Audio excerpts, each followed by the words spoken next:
Ti amo Sicilia è il centro studi che io mi sono regalato quando ho compiuto i miei 53 anni ed è lo strumento tecnico che coinvolge professionisti, mondo dell'università per l'elaborazione delle riforme che sono indispensabili e che il governo di liberazione elaborerà in termini politici e il gruppo parlamentare, l'intergruppo parlamentare invece tradurrà in proposte nel Parlamento siciliano. Ci saranno dei cambiamenti annunciati?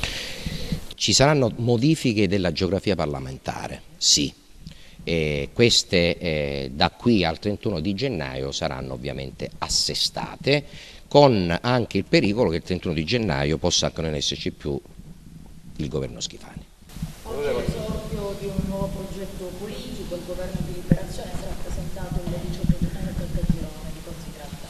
Si tratta di una scelta che riguarda una strategia che va al di là dei partiti, con il principio sturziano che pone l'attenzione di chi fa politica alla risoluzione delle criticità e delle emergenze che non hanno colore politico, e sarà un progetto trasversale. Posso solo dirvi che già le adesioni che ci sono di varia natura come storia, ma con un unico comune denominatore: l'amore per la nostra terra. Io sto dicendo semplicemente a Schifani che deve uscire dalla sindrome del Re Sole e soprattutto deve uscire dalla sindrome del cerchio magico. I suoi tecnici hanno fatto più danno della bomba atomica e per l'ennesima volta con questa legge di stabilità è evidente, è sotto gli occhi di tutti. Noi non è che possiamo stare a traino in base ai capricci del governo del ministro di turno, quindi di fronte a un fatto politico chiaro è ovvio che la Sicilia deve intanto sbloccare le sue risorse, e quando eventualmente si ritroveranno le coperture, perché qui mancano 3 miliardi e mezzo, che facciamo? Glieli prendiamo anche alla Sicilia, anche questi che mancano, quando ci sarà il problema di dove prenderle? Quindi ecco dove è anche il fatto grave. Noi non possiamo subire e stare a traino di queste dinamiche.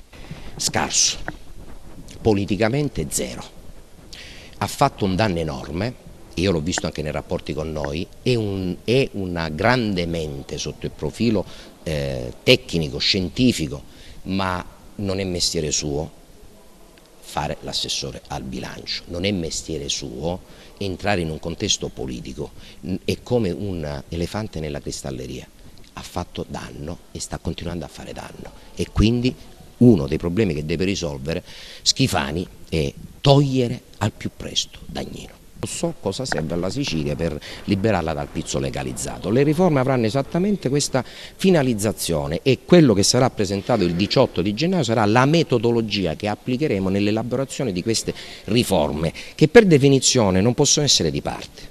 Devono avere una visione molto ampia, perché ovviamente poi le riforme sono anche frutto di sensibilità, di momenti storici ben precisi.